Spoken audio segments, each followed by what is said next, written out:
కల్తీ కల్తీ కల్తీ పసివాళ్లు తాగే పాల నుంచి వంటింట్లో వాడే అల్లం వెల్లుల్లి వరకు అంతా కల్తీనే. పోపులు పెట్టి తీసి చూస్తే అందులో నకిలీ ఏదో నాణ్యమైంది ఏదో తెలియాలంటే జుట్టు పీక్కోవాల్సిందే. పోలీసులు ఎన్ని ముఠాలను పట్టుకున్నా కొత్త మోసగాళ్లు వస్తూనే ఉన్నారు. తాజాగా మరోసారి హైదరాబాద్ పోలీసులు కల్తీ రాయల ఆట కట్టించారు.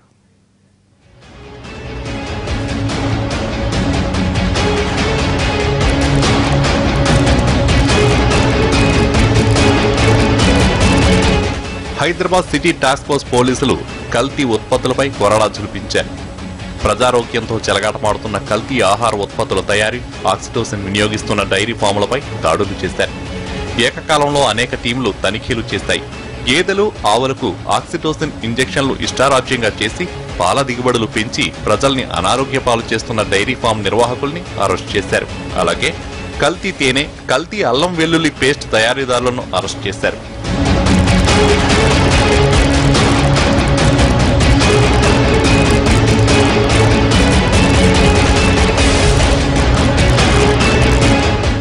ఆక్సిటోసిన్ ఇంజెక్షన్ల వినియోగంపై నిషేధం ఉంది. అయినా సరే గ్రేటర్ హైదరాబాద్లోని డైరీ ఫామ్ నిర్వాహకులు ఇష్టారాజ్యంగా ఆక్సిటోసిన్ వాడేస్తున్నారు.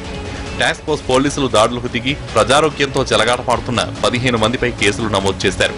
నిందితుల డైరీ ఫామ్లలో ఆక్సిటోసిన్ మందుల్ని సీజ్ చేశారు. ఈ ఆక్సిటోసిన్ ని బ్యాన్ చేసినప్పుడు కూడా ఒక ప్రిస్క్రైబ్డ్ ఫామ్లోనే దాన్ని వాడాల్సి ఉండగా నార్మల్ అక్కడ పనిచేసే డైరీ ఫామ్లో పనిచేసే వాళ్ళు ఇష్టం వచ్చినట్లు ఈ ఆక్సిటోసిన్ ఇంజెక్షన్లు చేసి ఈ పాలను ఉత్పత్తి చేస్తున్నారు.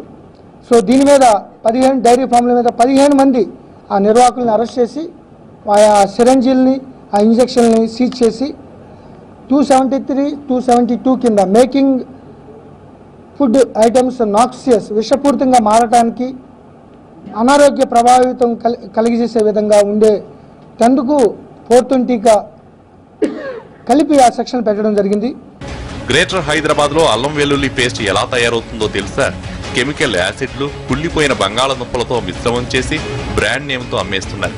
3 తయారీ కేంద్రాలపై దాడులు చేసిన టాస్క్ ఫోర్స్ పోలీసులు 16 క్వింటాల కల్తీ మిశ్రమాన్ని సీజ్ చేశారు.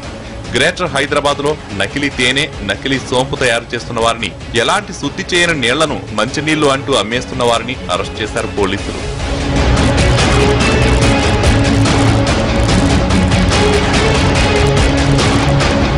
పాలు, కూరగాయలు, నూనె అన్ని కల్తీనే. కోడిగుడ్డు, బియ్యమే కాదు, చివరకు పంచదారను సైతం వదలట్లేదు అక్రమార్కులు. డబ్బు కోసం ప్రజారోగ్యంతో చెలగాటమాడుతూ మార్కెట్లోకి ప్లాస్టిక్ చక్కెరను తెస్తున్నారని కొందరు ఆరోపిస్తున్నారు. బెంగళూరులోని ఓ దుకాణంలో కొన్న చక్కెరలో ప్లాస్టిక్ పదార్థాలు ఉన్నాయని ఆరోపించారు వినియోగదారులు. ఓవైపు తెలుగు రాష్ట్రాల వాసులు ప్లాస్టిక్ రైస్ భయాందోళనకు గురి చేస్తుంటే బెంగళూరులో ప్లాస్టిక్ చక్కెర వెలుగులోకి రావడంతో మరింత ఆందోళనకు గురవుతున్నారు జనం. ఈ పంచదారను నీళ్లలో వేడి చేస్తే ప్లాస్టిక్ చక్కెర బయటపడిందంటున్నారు బెంగళూరులోని స్థానికులు.